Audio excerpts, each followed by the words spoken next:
भाभी का नाम सोनी है। मेरी भाभी की शादी को बस 5 साल हुए हैं। जब वो हमारे घर आई तो मेरे मन में उनके लिए कोई फीलिंग्स नहीं थी। कुछ महीने तक उनकी मोटी बम को देख के मैंने सोच लिया कि इसको तो खोद के ही रहूंगा। हम आपस में बहुत बातें करते थे। वो मुझसे पूछा करती थी कि मेरी कोई लड़की मित्र है क्या।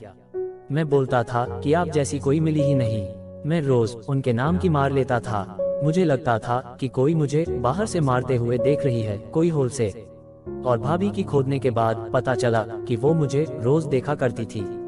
एक दिन भैया बाहर गए हुए थे तो भाभी ने मुझे मार्केट चलने को कहा, तो मैंने उन्हें अपनी मोटरसाइकिल पे बैठाया और हम चल दिए। रास्ते में मैं जान के ब्रेक मारता था ताकि भाभी का संतरा मेरे पीठ से चिपकता रहे, और शायद ये भाभी को पता था। हम मार्केट में जनरल स्टोर पे गए तो भाभी वहाँ से ब्रा और पैंटी खरीद रही थी। ये सब देखकर मेरा गाजर 7वें आसमान पे पहुँच गया। वापस आते हुए बारिश हो गई और हम दोनों भीग गए। भाभी की साड़ी पूरी भीग गई थी और अंदर से भाभी की नाभि और ब्रा का पोजीशन साफ साफ झलक रहे थे। भाभी को ठंड लगने लगी तो मैंने कहा कि आप मुझे जोर से पकड़ लो। उनकी बॉडी फील करके मुझे बहुत जोश चढ़ रहा था। हम घर पहुंचे तो मैं उनके साथ रूम में चला गया। बाथरूम बिजी था तो भाभी ने मुझे आंखें बंद करने के लिए कहा जिससे वो चेंज कर सके। मैं चुपके से भाभी को देख रहा था। भाभी को पूरा नंगा देखकर मेरा केला खड़ा हो गया। ये देखकर भाभी स्माइल करने लगी और कहा, नॉटी, भाभी को देख रहे हो। जब मैंने इनकार किया तो उन्होंने बोला कि तुम्हारा केला बता रहा है मुझे कि तुम मुझे देख रहे थे। चलो कोई बात नहीं, भाभी देवर में तो ये सब होता रहता है। उस रात मैंने उनके नाम की फिर मार ली और सो गया। कुछ दिन बाद जब मैं कॉलेज से आया तो देखा कि भाभी मेरे रूम में लैपटॉप पर वो वाली वीडियोस देख रही हैं, साथ ही साथ अपनी चूभी सहला रही हैं। ये देखकर मैं जोश में आ गया। मुझे देखकर भाभी बोली, ये कैसे वीडियोस हैं तुम्हारे लैपटॉप में, क्या डाल रखा है लैपटॉप में। स्माइल करते हुए मैंने कहा, कुछ नहीं भाभी, बस दोस्त ने दे दिया था। मैं आजकल के बच्चों को जानती हूँ, शादी तक रुका नहीं जाता तुमसे। नहीं भाभी, कंट्रोल नहीं होता, ये सब छोड़ो और पढ़ाई में मन लगाओ। ये कह के भाभी चली गई। उसी दिन भैया मेरे पास आए। मैंने सोचा कि भाभी ने उन्हें सब बता दिया है, पर भैया ने मुझे कहा कि आज उन्हें अर्जेंटली मीटिंग में जाना है मुंबई। तो मैं रात को भाभी के साथ सो जाऊं, क्योंकि उन्हें रात को डर लगता है।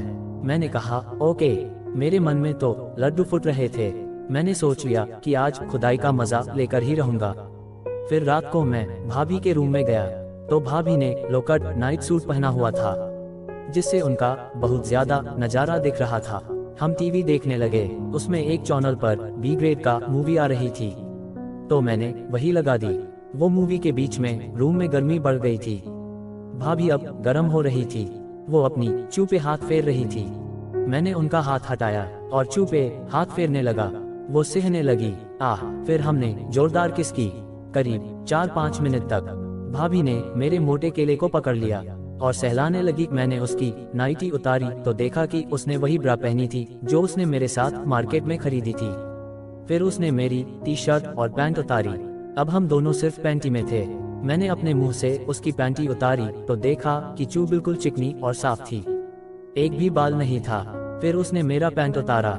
मेरा बड़ा सा हाइब्रिड केला देख के वो चौंक गई और बोली, इतना बड़ा तो तुम्हारे भैया का भी नहीं है। आज तो तेरा केला मेरा चू का सत्यानाश कर देगा। फिर हम 69 पोजीशन में आ गए। फिर उन्होंने कहा कि अब वेट नहीं होता, मेरी चू की प्यास बुझा दो ना। मैंने अपना केला भाभी की चू में डाला। वो सिसकारियां लेने लगी। दोस्तों, कहानी कैसी लगी हमें कमेंट करें, और ऐसे ही कहानी सुनने एवं देखने के लिए चैनल को सब्सक्राइब करके घंटी को दबाकर ऑल पर सेट कर लें ताकि नई नई वीडियो की जानकारी सबसे पहले आप तक पहुंच जाए।